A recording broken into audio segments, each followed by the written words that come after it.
Thank you. The lecture today that I want to present focuses on change in the contemporary international order, the role of the United States, but in the background, the role of the United Nations and global civil society. Now, what is most striking about world politics today really is the fact that we seem to be entering a period of global change, a moment when the basic rules and institutions of the international system seem to be up for grabs. Indeed, it's possible to think of the current moment as a moment not unlike the great moments after world wars, when the rules and institutions were thrown into question and the rules in the settlement process were put back together. 1815, 1945 were all moments like that. So in many ways we're at that kind of moment. The Cold War is over. The threats and challenges to global security are new, as I will try to argue. New countries and regions are being drawn into the system. Globalization is creating a kind of deep force for change, throwing things up, changing things, bringing societies together in new ways. And America's own global position in many ways is also changing. Both it's become more powerful, as I will talk about, but it's also become more controversial. And in many ways, today America has to think how it wants to use that power to create a new world order. So it does look like a turning point. Henry Kissinger, that great old American diplomat, said recently that he had never seen the world in such a state of flux, so much as he has today, when all the rules and institutions are up for grabs under transition. So it's that kind of moment of change that I want to talk about today. What is creating it? What is the crisis that comes with it? And what can we do about it? And how can the UN and global civil society play a role? I want to make three arguments as we go forward here. Number one, I want to argue that there are basic forces of change that are creating this historical turning point, that are undermining the old 1945 world order that we associate with the great system of the last 50, 60 years, the alliance system that the U.S. Developed with Europe and with Asia, the United Nations itself, and of course the multilateral institutions that were created to manage the international economy. Those are in many ways in transition or eroding or being undermined by these forces. This decline in the old order is driven by shifts of power, new types of threats, the bubbling up of new global aspirations, including global civil society. And I want to try to specify those forces of change that are bringing us to this special moment. Secondly, I want to talk about the crisis of global governance. I want to talk about the political problems that these forces of change are creating, where we do have a crisis of governance, a crisis that can be defined as a growing demand for institutions of cooperation, mechanisms to collectively tackle the great issues of our day. There's a vast growth in the demand for governance, but there is a decline in the provision of that governance, partly because of the United States, but I'm going to say it's even more complicated than that. But together, the growing gap between what people want and what people are provided is creating a crisis of governance. And finally, I want to, at the end of my lecture today, I want to say a few words about how the U.S. and its partners can take steps to rethink and reinvent the global order. What can be done? What are the pathways forward? And in my view, global civil society and new regions and peoples will be drawn into this process of inventing world order in a way that wasn't the case at the last juncture, 1945, or the juncture before that, 1919, or the juncture before that, 1815. So it is a kind of more global moment of transition. In the past, it has been a few states, a few diplomats around a single table. Today, it's the whole world. And I want to say that I'm not in a position, nor really is anyone, to give a full specification of what's coming, what that new world order really will look like. No one knows. It is being born. It is in process. But we do know, I think, and this is what I will end my talk on today later, namely that we know what it won't be. And what it won't be is either the classical balance of power system where the order is built around a set of great powers who are balancing each other, engaged in great power rivalry, a kind of equilibrium of power that creates stability. That isn't possible really in the current democratic age and the era of American preeminence. Nor will it be an empire or rule from the top, as in many ways the argument that is made about the Bush administration and the return to a kind of neoconservative imperial project for America. That won't work either. So neither of those classic forms of international order are really going to be viable. So we are left with what is the third option? And that is a challenge for all of us to imagine. It's not easy to say what that would be, but it will clearly involve a mix of democracy, institutions, transparency, rule of law, and what I will call a kind of multilateralism, that is to say, kind of layers of multilateral institutions that will be part of the New World Order. So let me start with a discussion of the forces of change, and here I will talk about 5 of them. And all of them are collectively undermining the old order, creating challenges for the old order. The first of these 5 challenges is the decline of old threats. Really, this is most manifest in Europe. With the end of the Cold War, the Soviet Union disappeared. The Soviet Union, which was the main galvanizer of a collective will across the democratic world, across the free world, is gone. And so too, therefore, one of the major sources of cohesion, or glue, if you will, that bound these democracies together. So the end of the Cold War, the decline of the old threats that were around for 50 years, really has, of course, now been 15 years in the making. That is to say, we are 15 years away from the end of the Cold War, but in many ways that absence of that threat is continuing to kind of make itself known.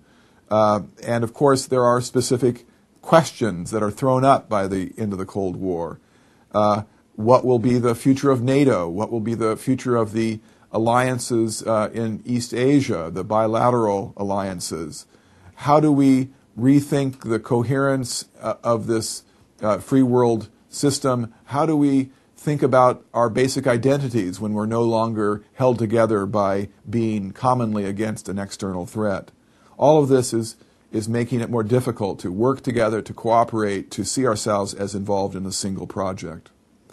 And the question I would pose behind all of that requires smart people to think long and hard about the world order of the future without this basic old threat is when all the threats disappear of this sort, and when the rival global ideologies that go with them fall away, as they did with the end of the Soviet Union and communism, before that fascism, what will happen in the absence of those global ideologies? What will be the basis for holding the global democratic world together?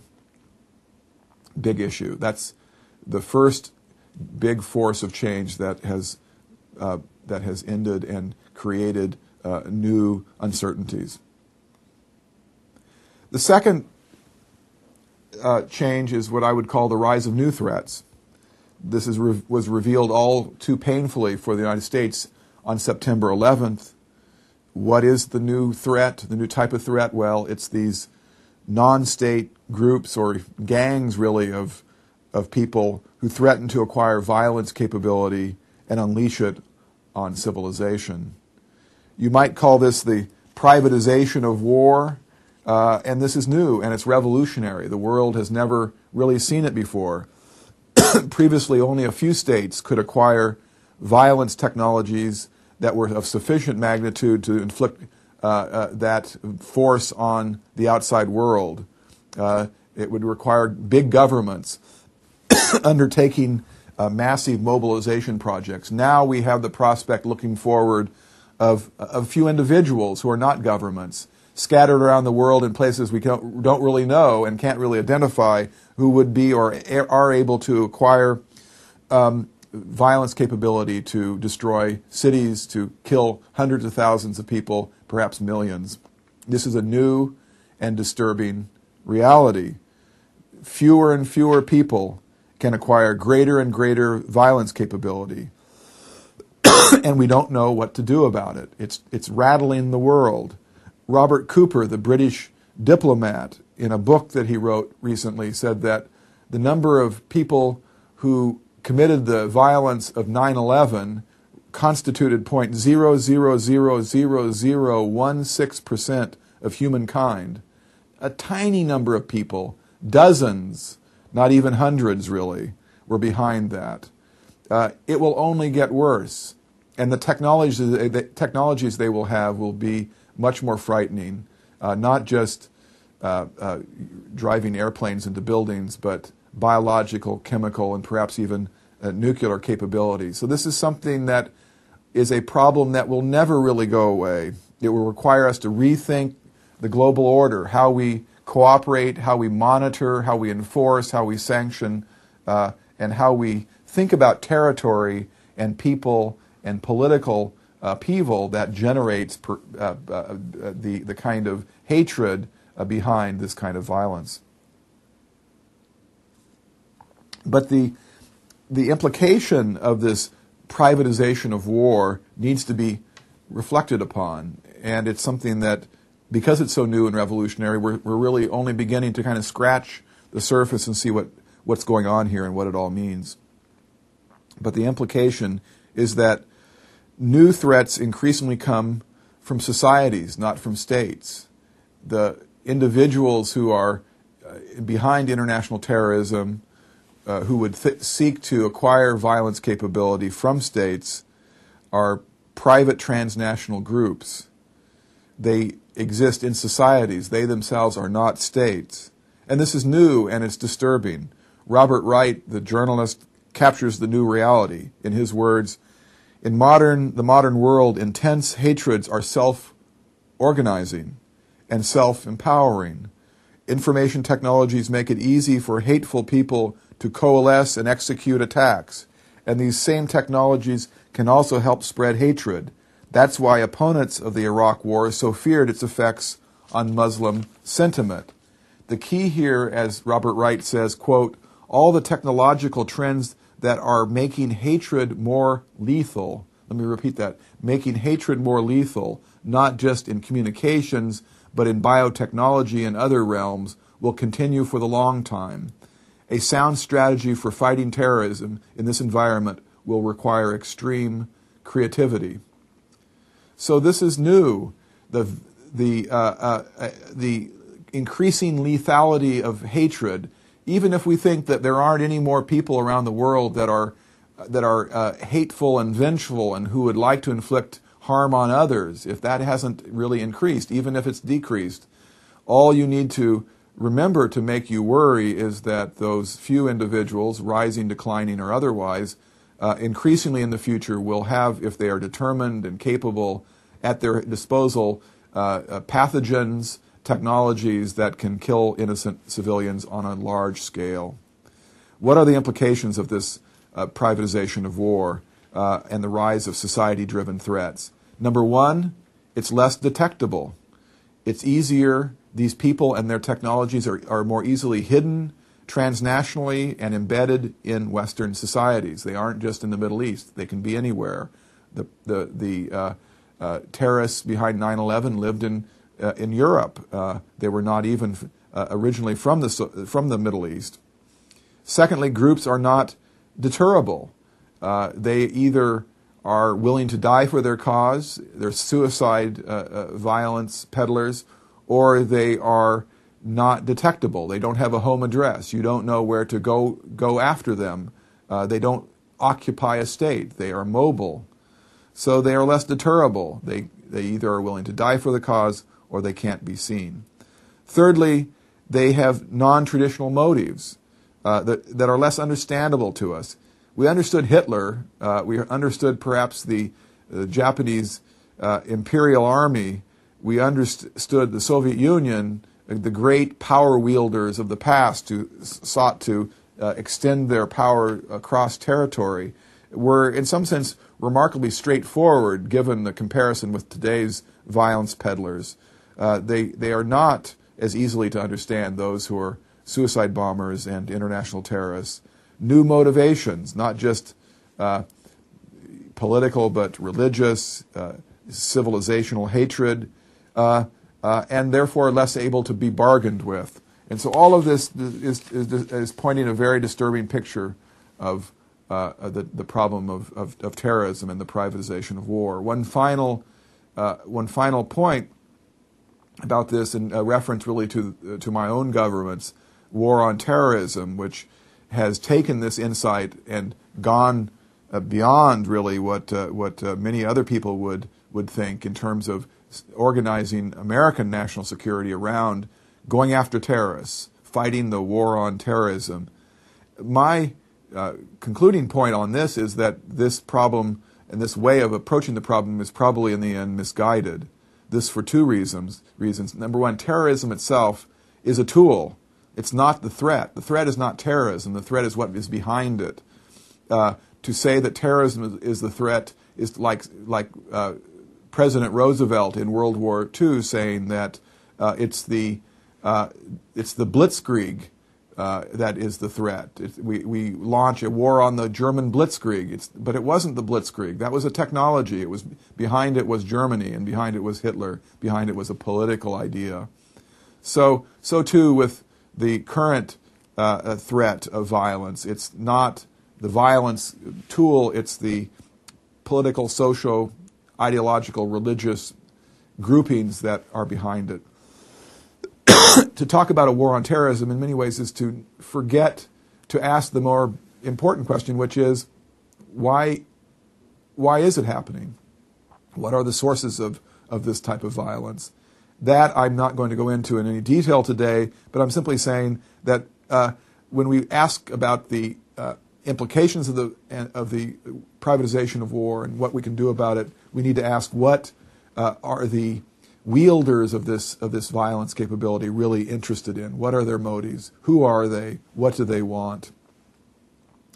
Behind every terrorist is a political problem, and we need to focus on the problem, not just the tool. The third force that is altering the global order is what I call the rise of American unipolarity, the rise of America as the single superpower. No state has ever been so powerful. It is remarkable, isn't it, that a country with 5% of the world's population is spending about 50% of the world's expenditures on military power. For the first time in the modern era, a single state is able to operate on the global stage without counterbalancing alliances. The U.S. military power is what makes it unipolar. It's extraordinary in many, many ways. The U.S. began the decade of the 1990s as the only superpower, and it had the best decade of any of the great powers. Between 1990, for example, and 1998, the U.S. grew 27%, Europe grew 6%, and Japan grew 7%. So it was continuing to increase its power relative to the other countries. The Soviet Union became Russia. Russia collapsed and had an economy the size of Denmark. And China, while large and growing, is still a developing country.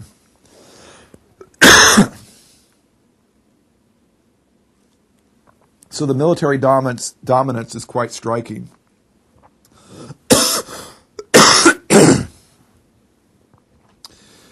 This new reality of American power has unsettled the world. It has made the United States more of a worry to countries everywhere. It is partly behind the anti-Americanism of today. It is creating uncertainty about the rules of the game of the international system.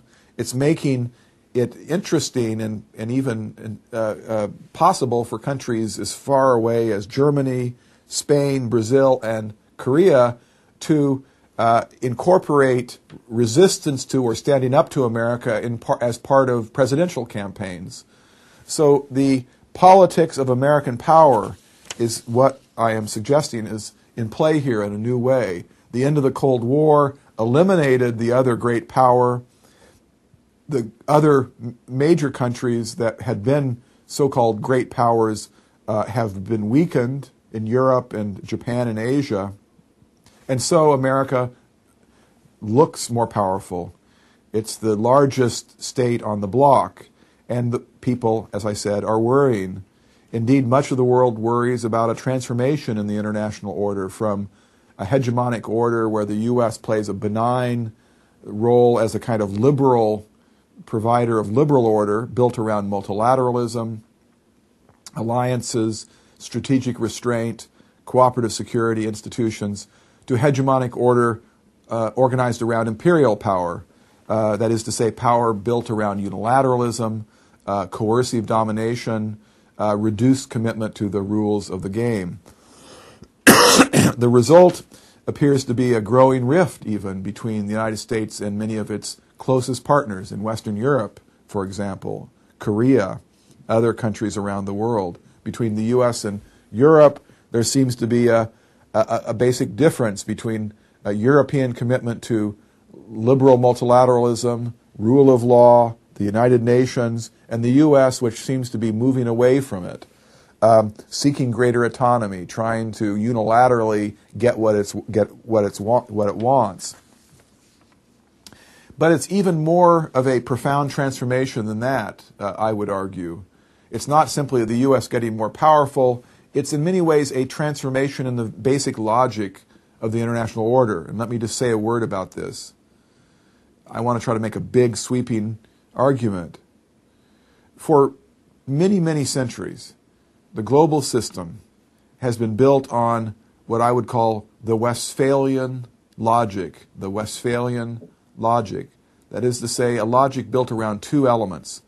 Number one, at the international level, an international order and a peaceful order built on the diffusion and equilibrium of power. That is to say, having multiple great powers. In the modern era, Germany, France, Britain, the U.S., Japan, China, Russia. In an earlier era, Prussia, Austria, different great powers, Spain even in an earlier era, but that there would be a global order of a kind of balancing among the major states. And at the second level, below that international level, states themselves were sovereign, hard states, what the German sociologist Max Weber described as states that have a sovereignty based on the monopoly on the use of violence within their own societies, hard-shelled states. So you had these two elements of the Westphalian order. In many ways, we now have an inversion of that order, a Westphalian flip. I know it sounds like an Olympic diving routine, a Westphalian flip. That's my way of summarizing this transformation, this inversion of the system. Now it looks upside down. The U.S. seems to have a monopoly on the use of force at the international level, and this is the important point. State sovereignty is increasingly contingent, increasingly open to international scrutiny. That is to say, U.S. scrutiny, because it's the one country with the use of force option. So in many ways, states are not billiard balls anymore, but eggs. Eggs that can be cracked, eggs that can be cooked, eggs that can be broken open by the international community. And this is creating this great instability in the international system. The Westphalian flip, countries less protected by their own sovereignty, countries less protected by a distribution and equilibrium of power. The contingency of the sovereignty is driven by a whole set of developments, really beginning with the United Nations itself and the Universal Declaration, Eleanor Roosevelt, the whole post-war a consensus that the world itself needs to care more and more about what goes on within these societies. Human rights matter. If countries abuse their own citizens, it's our responsibility to do something about it. So sovereignty becomes more contingent. And then you add the privatization of war that I was just describing. Yet another reason to make sovereignty contingent, because now we care more and more what goes on within societies, not simply for human rights reasons, but also for national security reasons. If a failed state, a weak state, a state that is not fully capable of enforcing its borders or enforcing rule within its borders exists, then we worry about it, because it may well be a country that will provide a site for international terrorism. So we have these converging trends that are making everything difficult.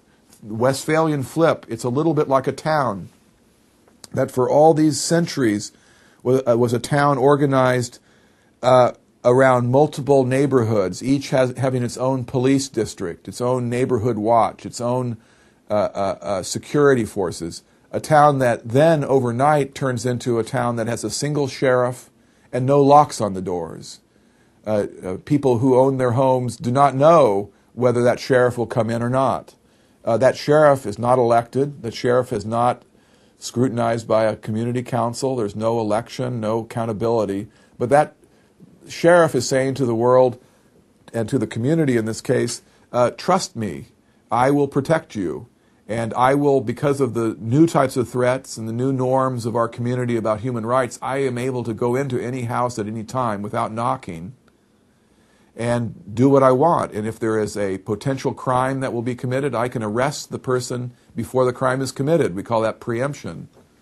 And I can take my my sheriff weapons and destroy the house even before the individual inside of it commits a crime. That's called preventive war. So there's something new here. If world politics is like a town with a single sheriff and no locks on the door, that is a very unstable order. That is an order that is going to continue to generate instability, insecurity, protest, and that's the world we live in. Finally, a fifth change in the system is the rise of religious and Islamic extremism. This is also very potentially far-reaching in its significance. We tend to think about it as the United States is engaged in a struggle with Islamic extremists in the Middle East. In some ways that is part of what's going on, but it's a deeper struggle in many ways, not necessarily a clash of civilizations, but a clash of philosophies about how to build international order. To the extent religious extremism becomes a kind of guiding force for states, it poses a profound challenge to the Westphalian system in a way that's different from what I've just described. It's not the sheriff with no locks. It's really a whole new set of logic for many actors within that town. It questions the basic premises on which the old global order that we have been living in for 50, 60 years is based on. A vision really of modernization, universal values, a future in which America's project and the global project are together. With the rise of religious extremism, we find a deeper challenge to that system, a system defined by, in various ways, rationality, secularism, constitutionalism, liberalism, integration, universality. Those are the building blocks philosophically, politically, for the brilliantly successful world order that we've had for 50, 60 years.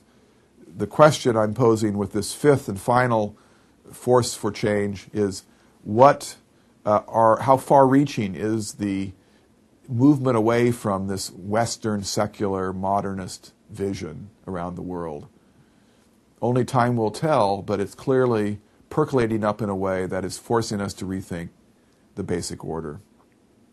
Now, I want to move on and just summarize this point about forces for change by saying in the background, pushing and pulling and integrating these dynamic forces is globalization.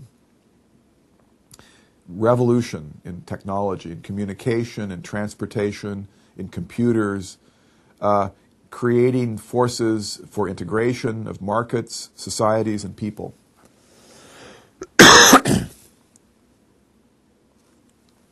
We have discovered really globalization in the 1990s, and in the current century we've discovered that globalization is double-edged. Yes, as we thought in the 90s, it's good. It creates forces for growth and prosperity, but it also creates the seeds for resentment, alienation, the ability to project violence, as I suggested earlier. So globalization itself is creating all sorts of dynamics that are both good and bad, stabilizing and destabilizing. In the long run, globalization's most profound impact is probably the creation of what we began thinking about at the start of this lecture, global civil society, manifest by the proliferation of NGOs, cosmopolitan sentiments and identities, new realms of transnational social political space, above, below, and beyond the state. In my view, global civil society's greatest impact will be in shaping the standards of legitimacy of this new world order. Now, let me turn to my second argument for the day.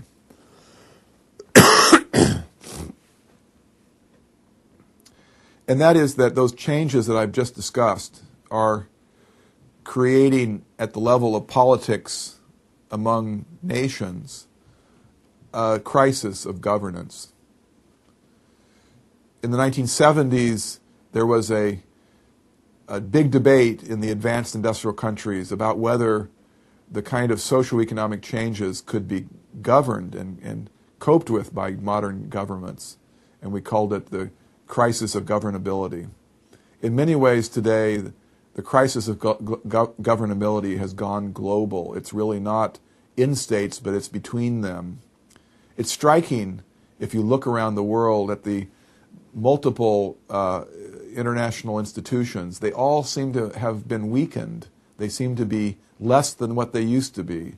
They seem to be newly problematic. They seem to be in a moment of questioning, a moment of disarray. They are becoming weaker. And that is something that is partly produced by these forces of change that I've talked about, but it's pushing forward this historical transition to a new world order. Look at the institutions. Start with the United Nations. The United Nations, in September of 2005, had a global summit in which it was going to create a set of reforms in the United Nations that would turn the United Nations into a new organization that would make it relevant for the 21st century. Well, the summit came and went, and it didn't really work. There wasn't enough critical goodwill and compromise among the parties to engage in what has been described as the big bargain or the grand bargain between the developed countries who wanted the third world to take seriously its war on terrorism, to take seriously its agenda for cooperation on the new security threats, in return for those countries, Europe, the United States, and others, to take seriously the security concerns of the developing world, with population, environment, development. So there was the making really for a global bargain, but it couldn't be reached. Nor did the UN summit give us a new consensus on when and how to use force. The role of the Security Council, getting this a kind of philosophy of how and when it would be appropriate and legitimate for the major countries to use force. And this then was a failure, not allowing for a way of turning the United Nations and the Security Council into the chief vehicle for deliberating on when and how to use force. So the United Nations, still an important organization, great future. If it didn't exist, we need to invent it. It does more, as I will say in a minute, than we often appreciate, but the United Nations has not been able to move to the next level, to become a central vehicle for the new world order. The European Union, look at it. It provides governance for a huge amount of humanity, both inside of the EU and on the borders of the EU, where it has been playing a constructive, integrative role. Before the EU recently was the question of a constitution. It was the moment when Europe was going to step forward and become something more than an amalgam of nation states, but to become a kind of integrated federal state that would allow it to play a global role. Well, the referendums on the Constitution in France and in Holland failed, and now that whole pathway of European growth and integration towards a federal, single, unitary Europe has really been ended for good. It's now Europe entering a new era of uncertainty, self-reflection, drift even, that weakens it as a global institution. A third institution, NATO. NATO was the hallmark, really, of Western security. It's still there. The U.S. still has troops in Europe. There's still a joint command. It still is playing a role, even out of areas, such as in Afghanistan. But NATO is no longer a central vehicle for the debate and cooperation between Europe and the United States on security affairs. It's lost its momentum. Some people would say it's over with. There, in my view, is an important future for NATO, as for the EU, as for the UN, but it's weakened. It's at a moment of crisis. The G7, G8 summit, this is another feature of global governance. In this survey of all the different mechanisms around the world, you have to stop for a moment and pause and think about the G8 summit. It began in the 1970s as a vehicle for managing economic affairs among the advanced industrial countries. But it's never really provided that critical mechanism for cooperation and the generation of collective management of problems. It's been more of a photo opportunity, a way for leaders to go to a venue and see each other and exchange ideas, provide evidence of leadership back home, but in the end not really grasping the issue of how to govern and steer the global system. So it too is weak and has really, in the end, always been weak. The WTO, my last global institution, this in many ways has been the most successful in the world economy area, creating rules for trade, creating a kind of stable, open system. It's been remarkably successful, but it too, in many ways, is reaching a kind of middle-aged sense of a weakness, decline, arguably. In the case of the WTO, it's the failure really to, at the multilateral international level, provide the kind of framework that will be able to tackle the new issues, environment, labor, and of course to even sustain the current attempt to push forward a new trade round, the so-called Doha round. So the WTO is also, in some sense, becoming less rather than more relevant in providing global stability and order. For all these various reasons, we have a governance crisis. One final institution I want to mention is the non-proliferation regime and other treaty-based arms control agreements. Most people outside of Washington think the non-proliferation treaty is in crisis. The bargains have broken down. This is the treaty second only to the United Nations Charter in the number of states that have signed it, well over 160. The NPT, the Non-Proliferation Treaty, there's a bargain that has been embedded in this treaty since the 1970s when it was signed, namely that the existing nuclear powers, those countries that have atomic energy and have nuclear weapons, would agree to do a number of things. Number one, they would agree to negotiate among themselves to try to reduce their nuclear stockpile. And number two, they would, in their search in their attempt to make it attractive for other countries not to acquire nuclear weapons, they said that they would not ever use nuclear weapons against non-nuclear states.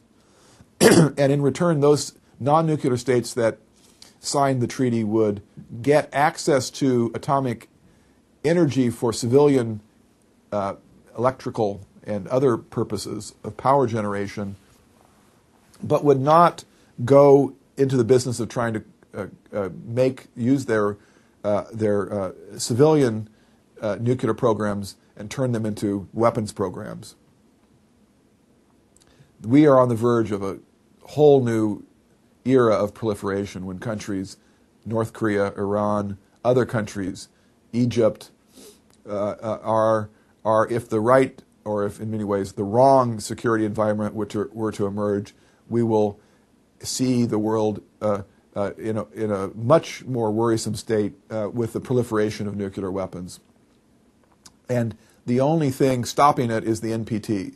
And the NPT is breaking down for various reasons, but including for reasons that come from Washington, the United States not being as vigorous, if you will, in enforcing the bargains and paying attention to the kind of unraveling dynamics that are afoot.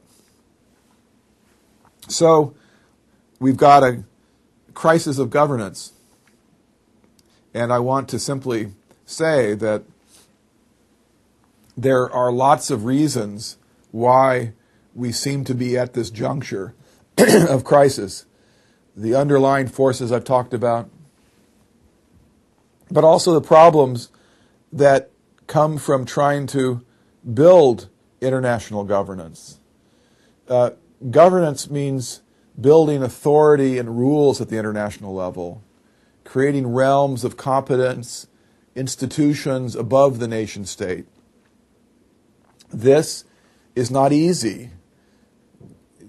Democracies often want to resist it because in many ways the countries that are democracies want to be able to have the ability of their own people, who are in the end the sovereign holders of sovereignty in their countries, to have the right to decide their own fate. They resist the transfer of sovereignty away from the democratic institution to non-democratic international organizations. So there is an underlying deep problematic issue embedded in generating and sustaining global governance. And so the European Union and the constitutional crisis is in part a crisis of how you build authority upwards into the international system, in the case of Europe, in the regional system, and not lose the democratic norms, the accountability norms that we hold so near and dear within our democracies. There are also, of course, other kinds of forces at work that are making governance crisis more profound. Another of those forces really is, in some sense, the functional crises that we are facing as citizens of the world. Let me just mention two. One is in the economic area. The WTO was so successful, and its predecessor, the GATT system, over the decades because the challenge for global openness, economic openness, was really tariff reduction. And that allowed for a multilateral structure to be built for reciprocal actions that would reduce tariffs. Today, the obstacles to openness are more profound and deeply embedded in societies. Health regulations, government procurement codes. They are really obstacles to trade that were not created as obstacles, but that are inherent in the structures and rules of countries. And those to be harmonized and to be reduced, require much more intensive negotiation, which does not lend itself to big multilateral fora. So part of the crisis of global governance is that the very problems that we associate with, in this case, economic openness, are ones that big global structures cannot cope with very well. The other example of the functional changes that are making governance more problematic is in the security area, and these are the problems of weapons. The WMD problem, the weapons of mass destruction problem that I've talked about in several parts of my lecture today, these are threats that in many ways are mostly felt as threats when those weapons are in the hands of governments that are not considered to be open, democratic, and fully accountable to the rule of law and to their own people. We distinguish between good states and bad states in many ways, and we worry about those that are closed, autocratic, hostile to the outside world.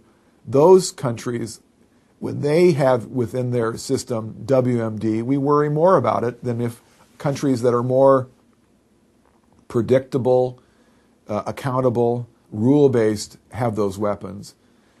But that kind of distinction creates problems for the Non-Proliferation Treaty, the NPT, when the NPT is based on treaty-based negotiations where all states in some sense are equal. So when we introduce distinctions, we make these kind of arms control agreements more difficult, and we start to move towards how can we change bad regimes into good ones. It takes the agenda for solving the problem outside of the governance system and into these more controversial realms of preemption, sanctions, unilateralism.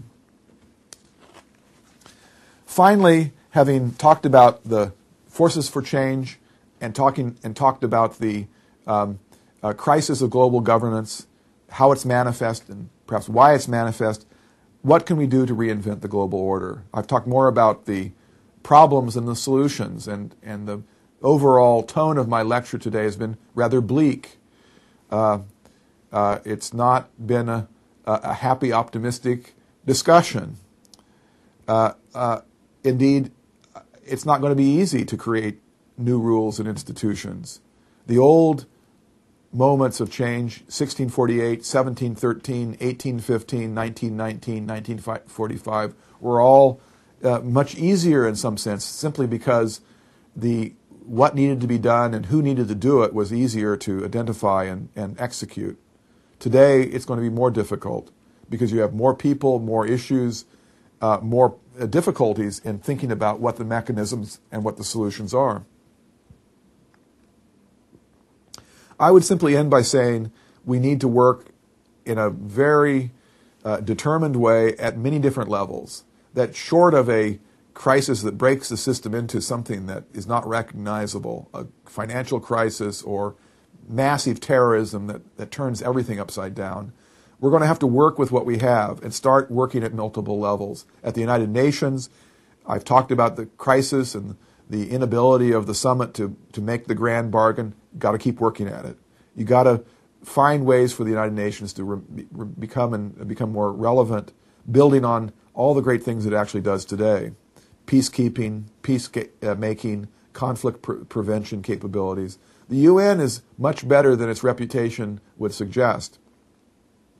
A new study by 5 governments led by Canada entitled Human Security Report 2005, Human Security Report 2005, is a remarkable document that has been issued in the summer of 2005.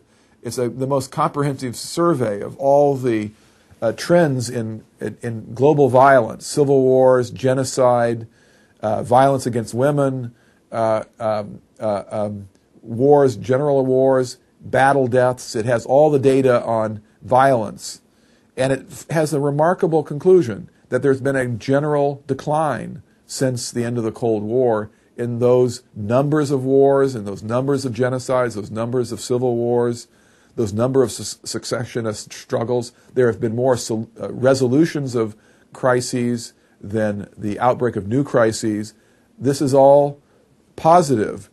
The other argument in the Human Security Report 2005 is that a lot of that can be explained by the revolution, really, an explosion in the UN's role in peacekeeping, peace-building, conflict resolution, deploying forces under the banner of the United Nations around the world, providing new solutions to old problems. Finally, in other venues where we can help build a new world order, I would simply say, go back to the G8 summit. Expand it, make it more of a global structure by bringing in China, India, Brazil. Create a new G20 of democracies led by perhaps the big democracies, but also the emerging democracies, Korea, Poland, South Africa, Canada, Chile. Broaden the democratic community's role in providing global governance. Turn the six-party talks, if they ever come to a successful resolution over North Korea, even if they don't, make them a five-party talks, keep the North Koreans out of it, and start to build a permanent security structure in Northeast Asia.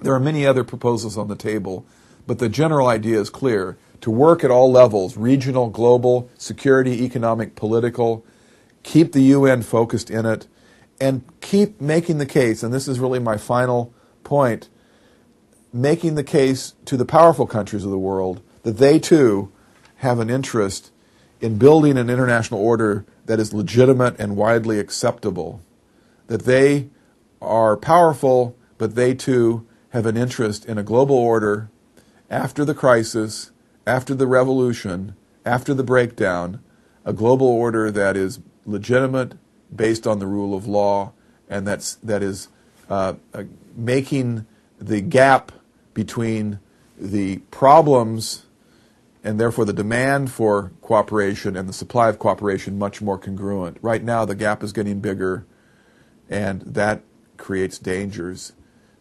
We are at a moment in history where it matters to be talking about solutions, to be talking about institutions, to be thinking of creatively, even kind of outrageously about what could be done, because a moment will come when ideas that are on the shelf will be needed, and when leaders of powerful and not so powerful countries are looking for new ways to solve problems. And that is the way, in incremental, in unexpected ways, the New World Order will come into being. And with that, I want to thank you for your patience in listening to my lecture today. Thank you.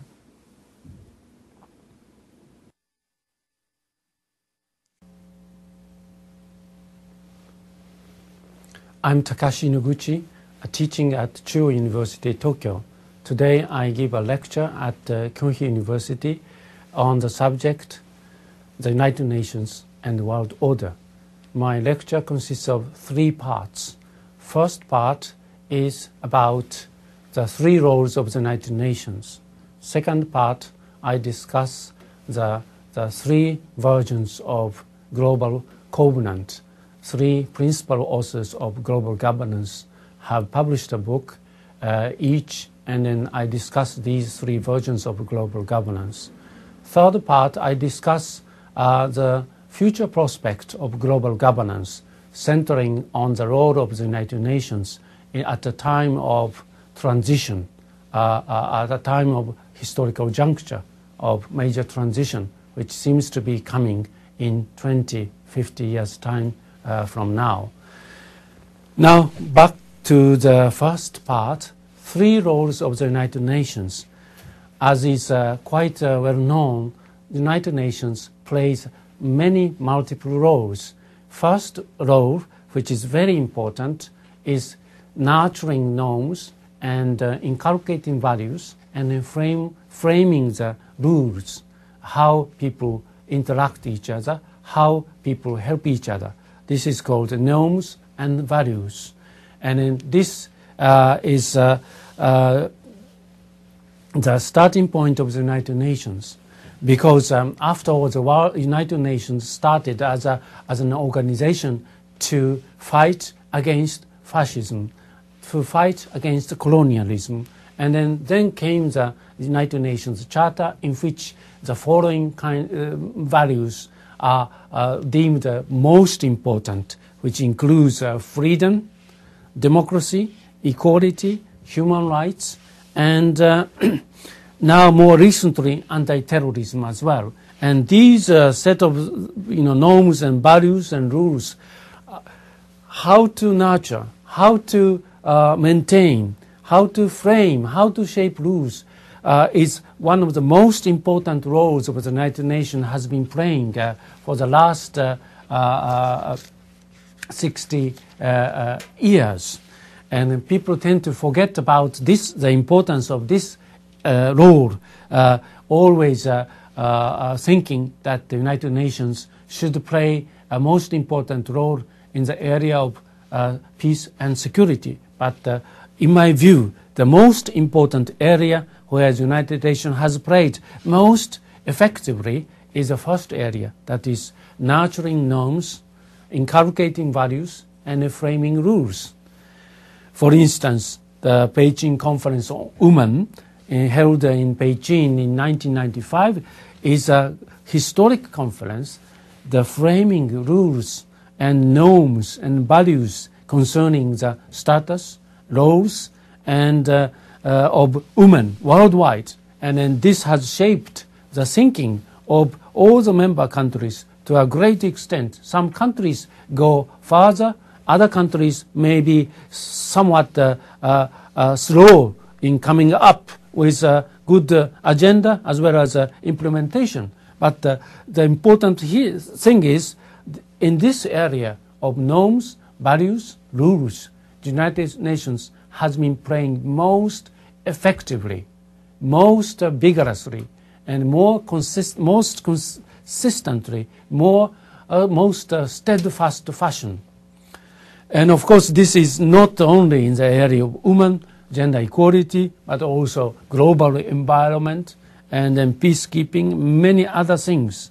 But I think this is, we should not forget, the area of this is most important. It doesn't cost much, basically creating the momentum so that the people of the whole world can recognize the issues and try to raise consciousness, awareness, and then design policy in each country to implement it. It's easy to say, but the United Nations' role is to raise the flag. Women, gender equality, environment, human justice, extreme poverty, all kind of agenda. Flagging the slogans are most important functions, and educating each other, learning from experience in other societies, and then teaching your good experiences to other countries. That is the most important role the United Nations has been playing for many, many years. Second role is provision of economic and social justice. The United Nations has an array of specialized institutions, specialized agencies. Take UNICEF. This agency concerns about children, what they need, what they should be given something, education, medicine, or love, dignity, whatever, schools, hospitals, whatever, textbooks, all that sort of things. This specialized agency, UNICEF, has been doing its work marvelously well, steadfast, consistent, and yet, of course, the budget is limited, but still relying on donation from all over the world, has been performing their mandate splendidly in a most marvelous fashion. Take UNHCR, refugees, United Nations Office, High Commissioner's Office for Refugees. This office has started most modestly, but it has become very large And then it has become one of the agencies which attracts admiration for its difficult task, and yet quite the dedicated, devoted performance of their mandate, that is helping refugees on the spot. Not easy. Going there, the troubled place, is not easy in the first place. But you go there, you find nothing exists. No food, no medicine, no water, no tents, no shelter, all of sorts of things. And then they keep providing materials and encouragement and help from whatever they can make use of. This is an area the United Nations has been doing marvelously well for the last 60 years. Although people say that other economic international institutions like International Monetary Fund, the World Bank, and World Trade Organization have been doing more vigorous work in terms of framing the rules of the economic development, economic policy, trade interactions, investment, intellectual property, and etc. But yeah, that's one area, and that's no less important. But what the United Nations has been doing in this area of giving economic and social justice to those people who are in need, desperately in need, more with human face. UNDP, United Nations Development Program, gives publishes what is called the Human Development Report. Instead of economic development in terms of GDP and Gini index, Human Development Reports gives more human the portrait of difficulties of each and every individual who are in need in the global world. Those who are suffering from extreme poverty, and those who need immediate medicine, who are trying to cope with, for instance, AIDS and etc. And UNDP has been doing this kind of work, and UNEP, Environmental Program, has been doing good work in the environmental improvement globally. So this area cannot be played down at all. Kyoto Protocol, in order to prevent global warming from making further deterioration, the Kyoto Protocol has been signed, and some of the countries, many of the countries, are implementing this. But it's not easy one, and especially when the energy consumption has gone up quite steadily in every part of the world. This protocol has to be observed, but at an expense. That is, you may have to slow down the speed of economic development in a developing country, which is quite painful. But despite all this, the United Nations has been helping, encouraging all the countries to observe the Kyoto Protocol. And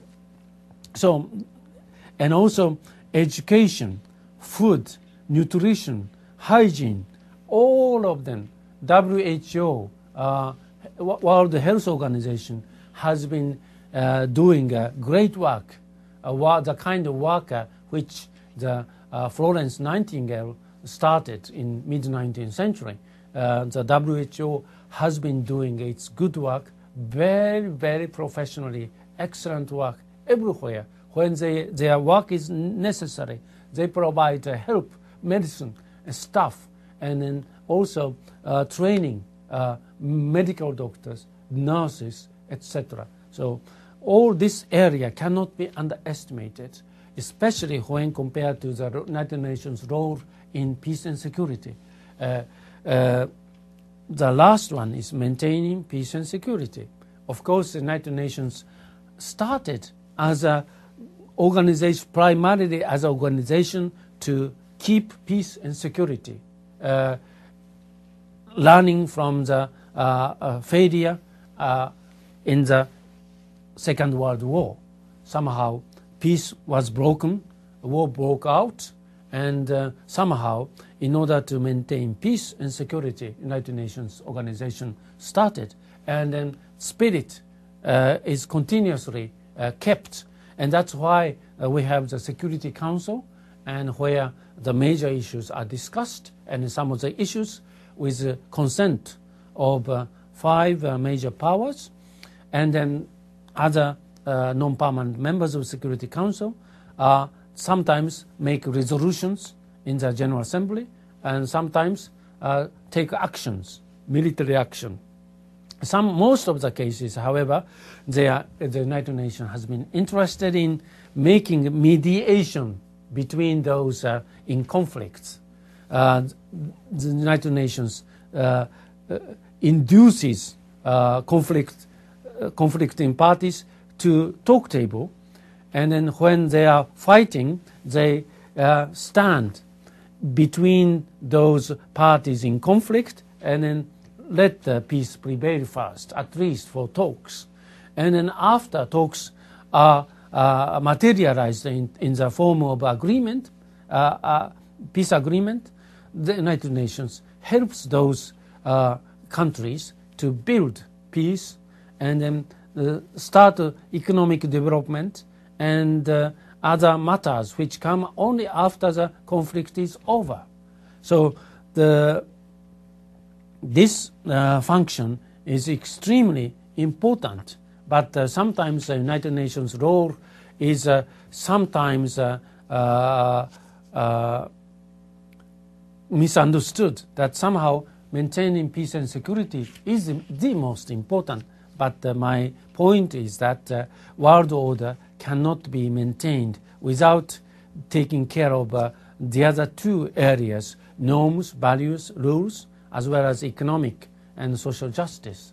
And then United Nations has been playing these roles quite well, despite all the odds that stand in the way of the United Nations.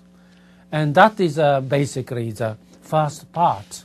And the second part, I like to talk about global governance, in which, of course, the United Nations has been playing a very important role, but more generally, I like to talk about what is global governance, how this might be realized. Global governance is, of course, how to maintain law and order, how to interact with each other, and how to keep justice prevail, how to keep welfare standards more equal than otherwise, and etc. And then here are 3 versions of global governance which are written by the following 3 persons. One is Anne-Marie Slaughter, Princeton professor. She has written the book Global Governance, in which basically she portrays global governance as if it is already more or less achieved. And her version of global governance is market-driven. The global market somehow adjusts a lot of difficulties and then advances welfare of the world somehow unevenly, but still market is a key driving force to keep global governance going deeper.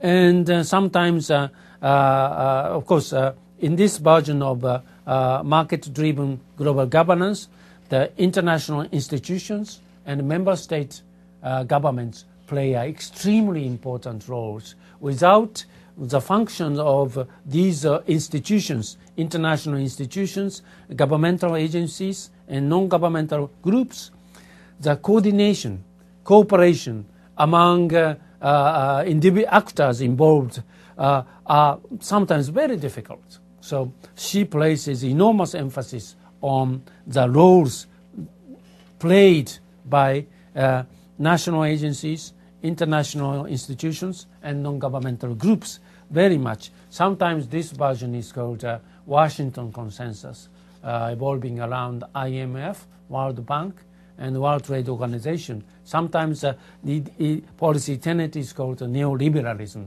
the American style. But we cannot emphasize this aspect because, as I explain soon, other two versions are not terribly different from each other. Second version is done by Robert Jackson, Global Covenant, which is a kind of maybe called the version of enlightened conservatism, Western various state-centric system. The state sovereignty is emphasized, and then yet somehow the consensus for sovereign states to get along with each other dominates his thinking and about global governance. And here basically prudence, good judgment tend to prevail in running global governance without setting up too many institutions, without imposing some particular ideological tenet. So this is a kind of enlightened conservatism and state sovereignty based international society scheme. Third one is done by David Held, which is more maybe termed as global social democracy driven global governance design. He designs global governance along the line of social democracy on a global scale. He is concerned mostly about gaps between South and North and how to alleviate the problems in the South by the enlightened and progressive policy design by pundits of both sides. And then this is called the global social democracy. And here the United Nations plays a very important role because you have many specialized agencies to reduce the extreme poverty, to reduce the gaps between the South and North, and many other things. Very much UN-centered in many ways. And in the second one, the Robert Jackson, this is enlightened conservatism, but since it focuses on sovereign states, member states of the United Nations plays a surely important role here as well.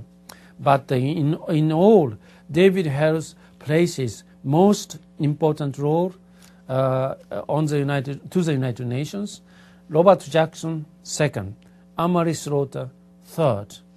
She has a very important role for international institutions, but in her case, IMF, World Bank, and World Trade Organization do play much more basic roles than the United Nations. Why I talk about this, the three versions of global governance? It is because the schemes are different, and modi operandi, different ways of doing things, are very, very clear. What we have to do in the coming decades in performing the task of shaping next forthcoming world order is how to combine, how to mix these and three and other versions of global governance. You have to, each has its own strengths as well as weaknesses. So, and also each person has his or her preferences, which is to my taste. That this one is okay, that one is not okay, but still we have many peoples on the globe, and then somehow in the coming decades we have to mix some elements with other elements to come up with a good, effective, efficient, and comprehensive world order scheme. Now I'm moving to the third part. That is my bit bold speculation about the way in which next coming order is to materialize. In order to make this speculation, I try to compare two world orders which exist by now. One is Mongolian-led world order in the 12th, 13th century.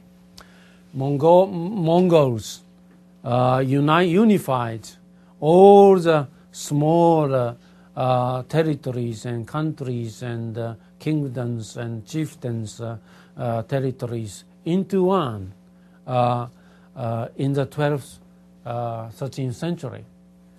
And then this is the first universal empire, forgetting for the time being, for the sake of convenience, the Americas, Africa, and then a little bit forget Australia, forget it.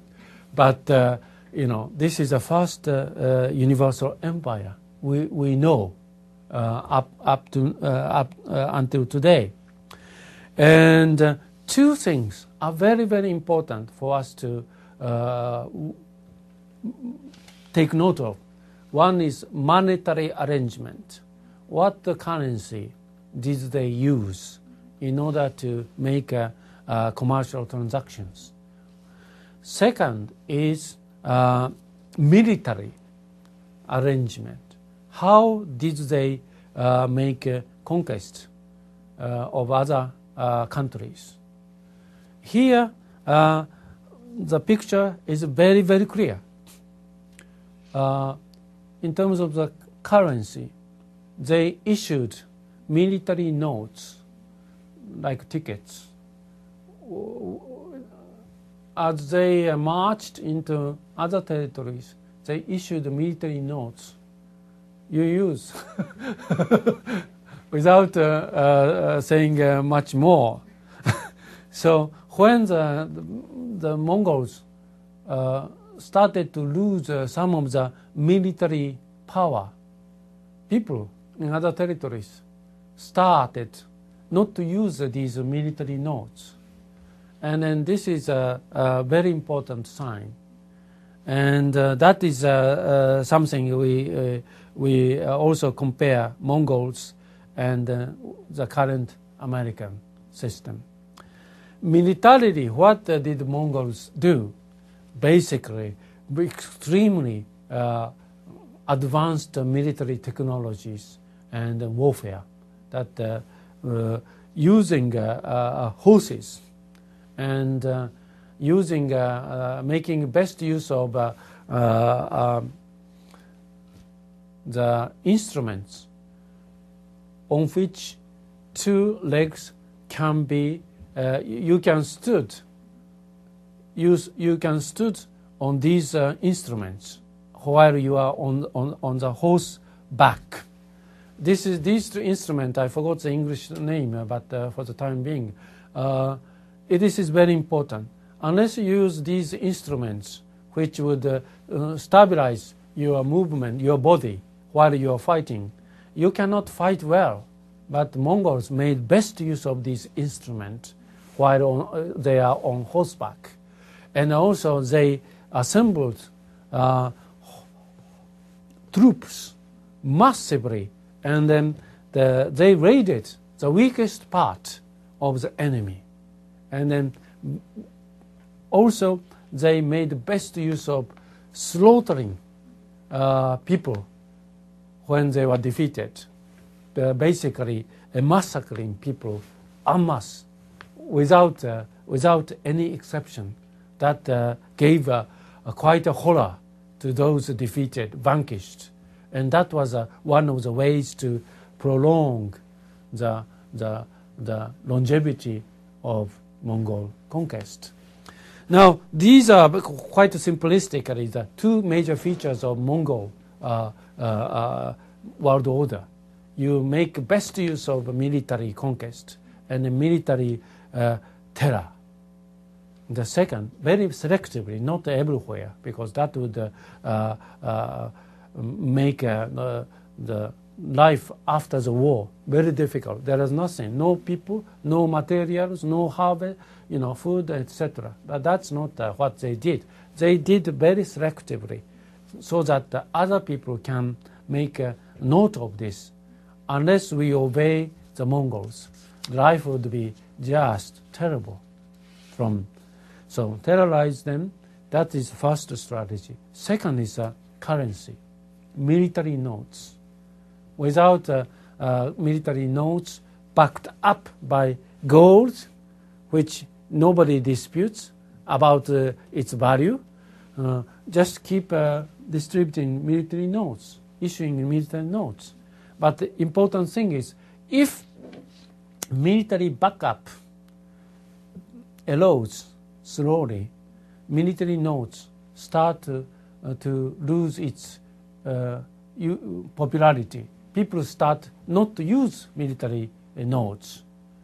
So that's what happened. And according to one Japanese historian, Mongols were able to keep issuing military notes for about 85 years. And that is 12th century, not so long, without backed up gold and other importance, only backed up by military might of the Mongols. Now, moving back to the current American-led world system, some might call American empire. Now, two important underpinnings of the current global governance, at least as seen from the United States, are monetary underpinnings. And then second is the military underpinning. Look at the monetary underpinnings. The Bretton Woods system started as a dollar-gold convertibility. That is, dollar can be converted to gold if demand arises. If you need gold, I can give it in gold. That is a system, what is called the Bretton Woods system, started in 1940, immediately after World War II. But the United States had enormous difficulties in keeping this system intact. And during the war in Vietnam, the President Nixon found it impossible to continue this system. Dollar-gold compatibility was abandoned in 1971. So US dollars lost compatibility, the underpinnings that is backing up by gold. It's a similar situation to the Mongol. Mongols started the monetary system where there is no backup from the starting point. But the Americans started a similar kind of system in 1971. Now, if analogy is allowed, 85 years, 71 plus 85, what year is it? I will calculate. Then 1971 plus 85, that is something like mid-21st century. But of course, this is I think it is very difficult to make this kind of historical analogy, because two factors are very, very important. Since 1985, that is the agreement by major powers to lend money to the United States government, which is called the Plaza Agreement, was concluded in 1985. And the lenders of money keep coming up globally from everywhere. And at that time, 1985, major lenders, that is basically purchasing the United States government treasury bonds en masse, buying US dollars, so that the value of US dollars go up somewhat. And right now, many Chinese, many Japanese, and then Saudi Arabian, etc., keep lending money to the United States government. And this keeps United States dominance go on somewhat. So it's qualitatively different from Mongol Empire. In the Mongol case, there are no treasury bonds sold at Ulaanbaatar or whatever. But now we have major lenders somewhere now focusing in East Asia. Amazingly huge amount of money has been purchased every year from in the form of purchase of U.S. Treasury bonds. Second difference is no less important. That is somehow globalization, defined as global diffusion of ideas, interests, and institutions, which would enable to have a global market, has been making a great progress for the last 20 or 30 years. And then that makes things very different. This whole Earth looks like more or less the same, similarly treated. So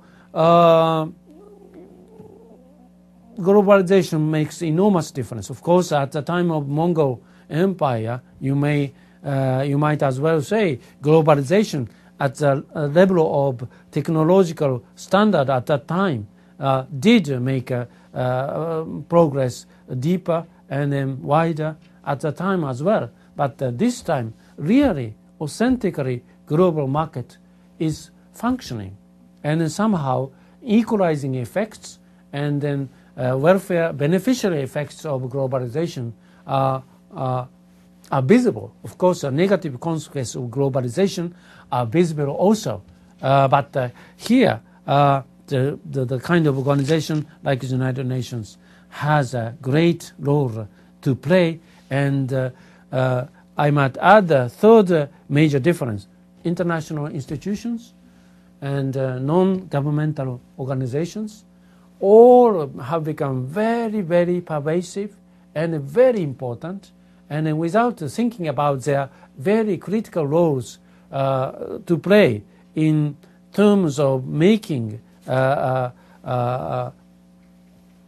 business transactions and then conflict resolution, it is very difficult to compare the Mongol Empire to American Empire or American-led global governance.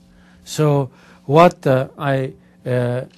in conclusion, what I like to say is that somehow the system which was created in 1945 and then thereafter some 10 years or 20 years have started to manifest many negative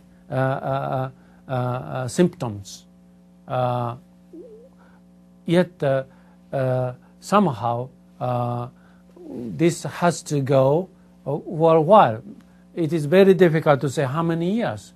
One indicator is how long United States military might will remain most predominant. In talking about military predominance, one good indicator is the percentage of the military research and development expenditure over world military weapons research and development expenditures, which is now 85%. United States spends 85% of the military weapons research and development expenditure of all the world. So other countries is not terribly important as far as military weapons are concerned, especially for the future.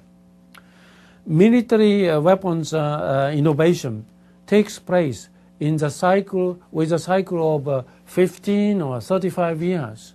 So if very dominant percentage of military weapons expenditure is spent by the United States for the next 20, 30 years, American predominance, military dominance is likely to be continue. But our primitive historical analogy says mid 21st century, maybe the time, maybe the historical juncture where world order goes through major transition. Maybe that is the case after 25 years of American military dominance, and some major powers will achieve some competitive might in terms of currency, trades, investment, and also science and technology, discovery and the innovations. And then they may reach a certain stage where they can exert more influence. Then that may happen in the mid-21st century, but still my thinking, speculation is that because of the three major differences, that is major lenders existence, globalization equalizes, the homogenizes global markets, and thirdly, the importance of international and non-governmental institutions make probably this transition less turbulent, that is, less problematic.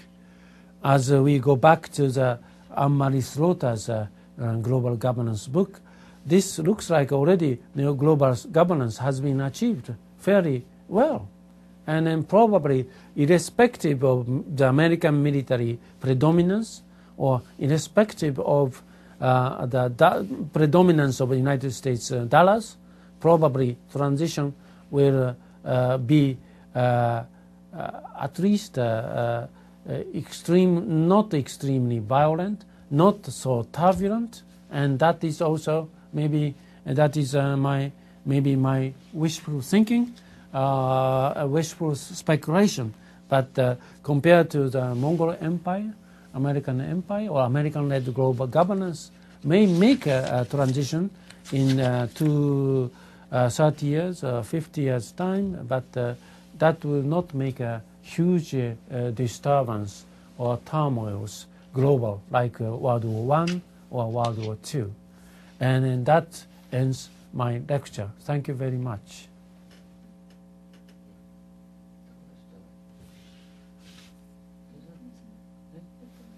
Shall I speak? Huh? You did for 40 minutes. 40 minutes, yeah, fine. I speak a bit fast.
Hello, everybody.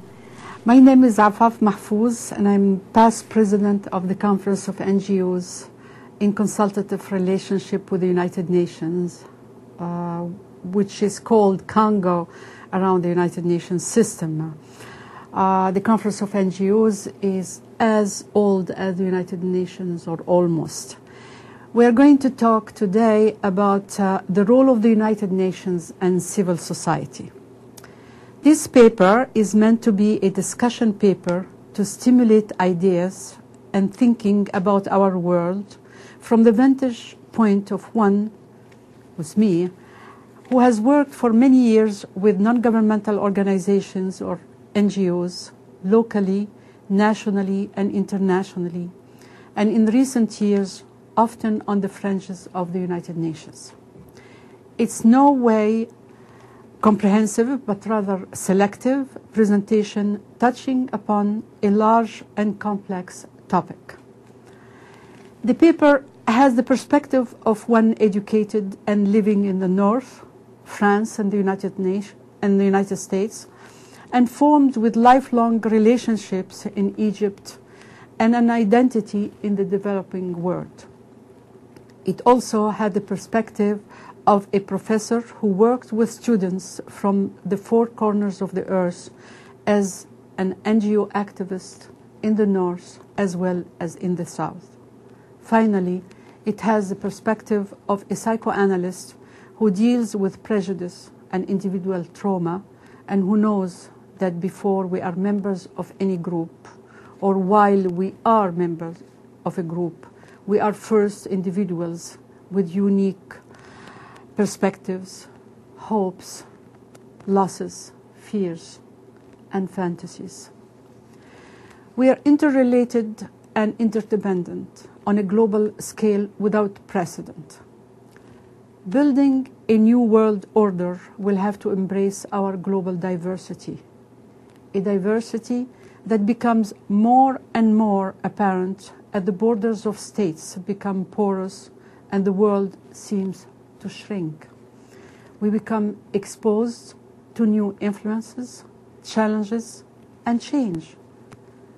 We shall talk about the United Nations, but keep in mind the states, international and regional organizations, multinational corporations that affect us as individuals in our own communities. I want to discuss here the way we individuals may be expressing our voices through new forms of communication and participation in what is increasingly referred to as civil society, largely made of NGOs or non-governmental organizations, to which I shall refer principally. With their seemingly infinite numbers and extraordinary diversity, NGOs work in a confusing and apparently disorganized way in the space between individuals, government, international, regional organization, and the private sector. They provide services and often advocate, critique, and assist to bring about change. Motivated most of the time neither by profit or political power, NGOs have become special actors on the world stage today. One reason why Kyunghee University hosted the Seoul International Conference of NGOs here in Seoul in the year 1999. It did so and in cooperation with the ultimate exemplar of hope for a new world order, the United Nations. Our first point then is the United Nations, and we start with the point A, the beginnings. The Charter of the United Nations begin with the phrase, "We, the people of the United Nations." As the representatives of the people of the world, the founders, all governments, started out by expressing their hopes for a world free from war, characterized by justice, human rights, social progress, better standards of life in larger freedoms, tolerance, and peace. They were determined that armed force would not be used, save in the common interest and would employ international machinery for the promotion of the economic and social advancement of all peoples. Its proponents hoped that they were on the verge of constructing a new world order in the aftermath of two horrific world wars and the failed League of Nations. Despite such high rhetoric, the Charter created an organization that mirrored its time, largely serving the interests of the five victorious powers in World War II: the United States, Soviet Union, Britain, France, and China.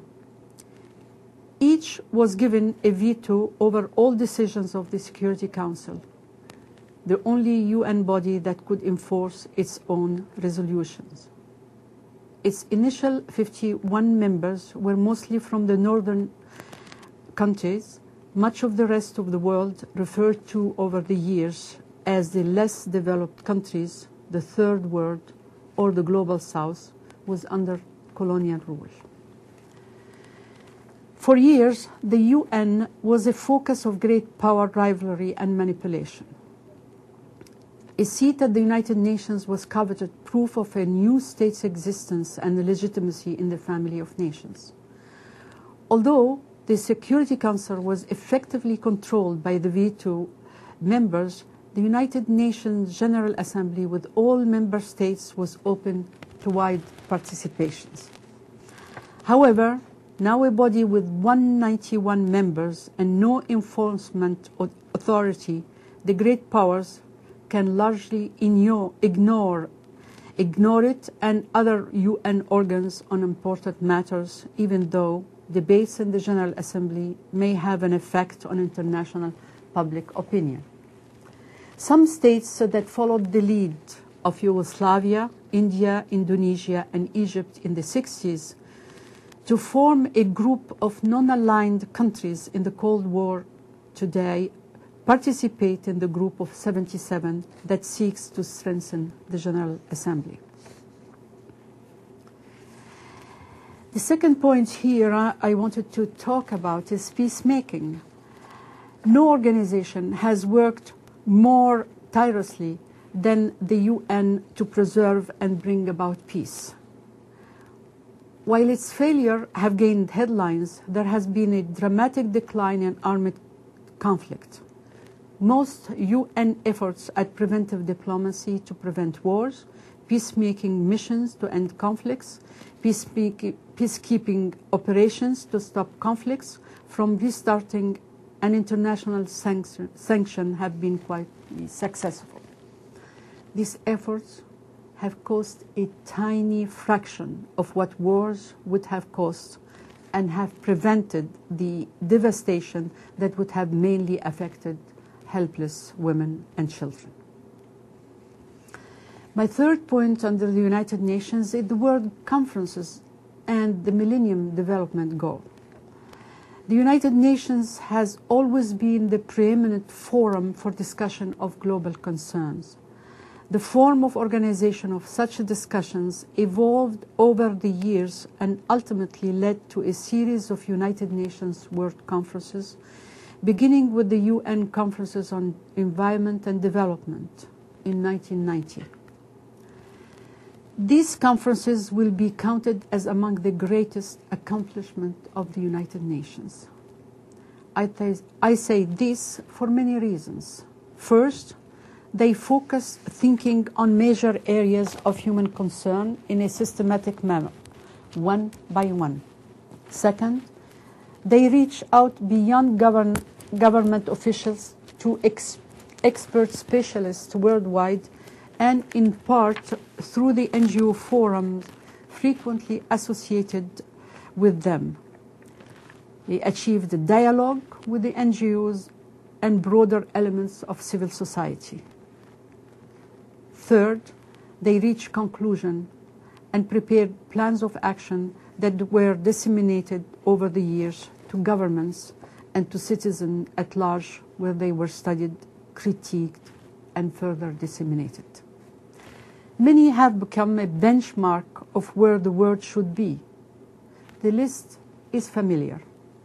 We have the UN Conference on Environment and Development in 1992 in Rio de Janeiro, the World Conference on Human Rights in Vienna 1993, the International Conference on Population Development in Cairo 1994, the World Summit for Social Development, Stockholm 1995, the Fourth World Conference on Women, Beijing 1995, the Second UN Conference on Human Settlements in Istanbul 1996, the World Food Summit in Rome 1996, the World Conference Against Racism, Racial Discrimination, Xenophobia and Related Intolerance in Durban, year 2001, the World Conference on Financing for Development, Monterrey, year 2002.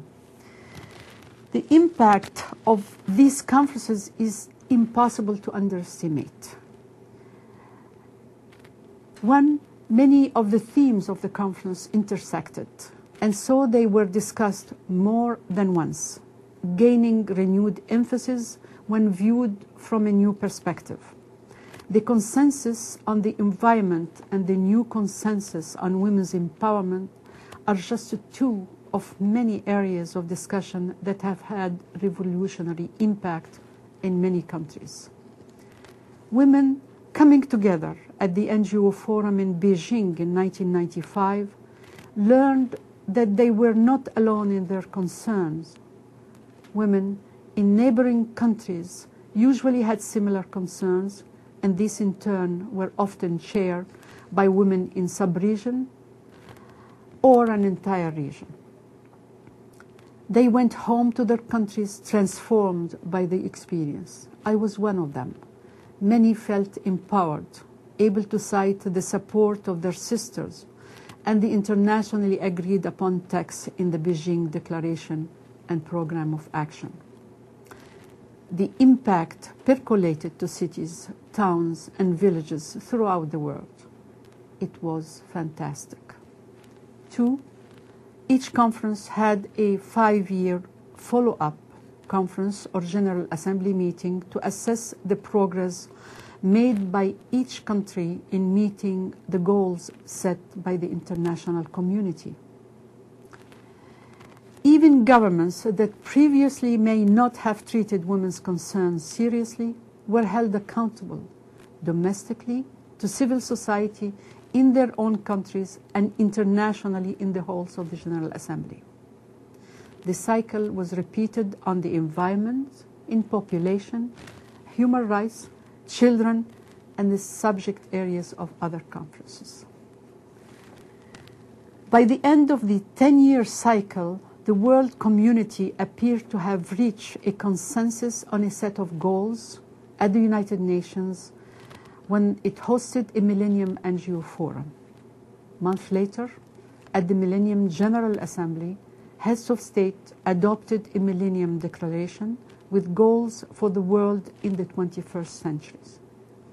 Over the next 5 years, the Secretariat and Secretary General painstakingly negotiated with member states a series of specific goals with benchmarks and targets to be achieved by the world community.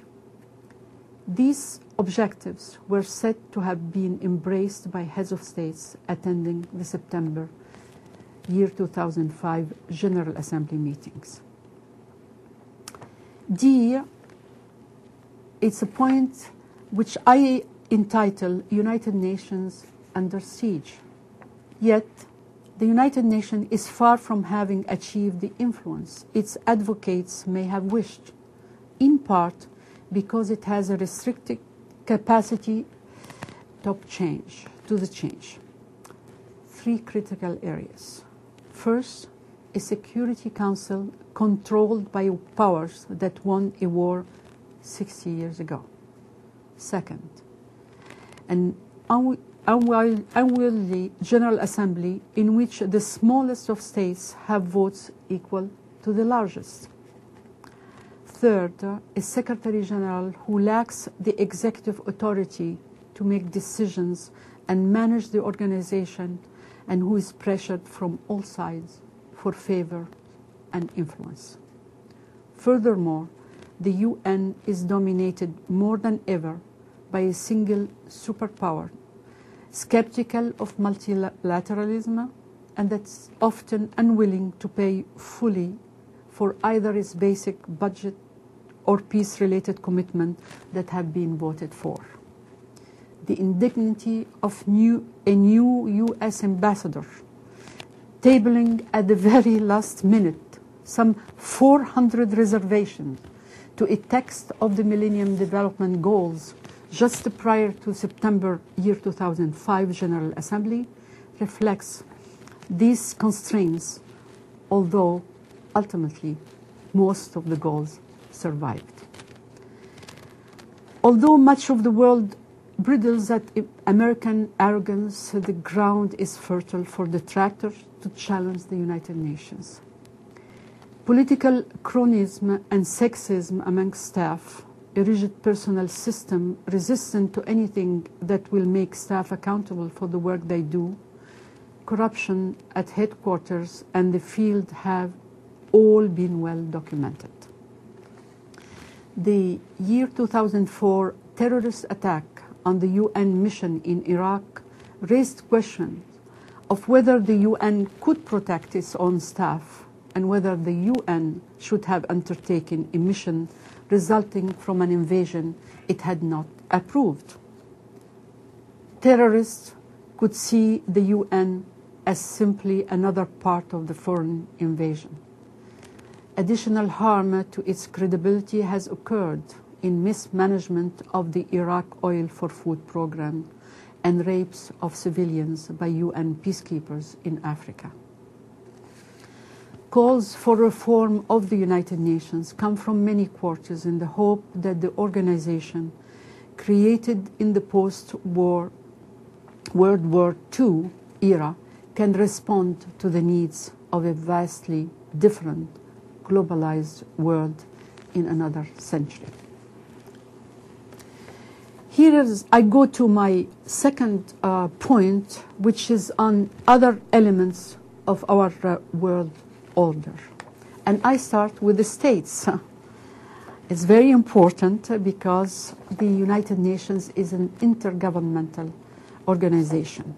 Now, for the past century, the world order has belonged to nation states, the dominant political entities of our era. Citizens look to states to guarantee basic rights, including nationality, national security, access to basic education, justice, equality before the law, non-discrimination, and the right to work. They look to states to provide the legal, financial, and regulatory infrastructure that facilitates commerce, employment, transport, communications, and protection of the environment. In democratic states, citizens also expect to have a voice in government. For states in 1945, history appeared to have taught a lesson that the principal cause of war was the violation of the borders of states. A United Nations firmly committed to respect for borders might prevent recurrence of war.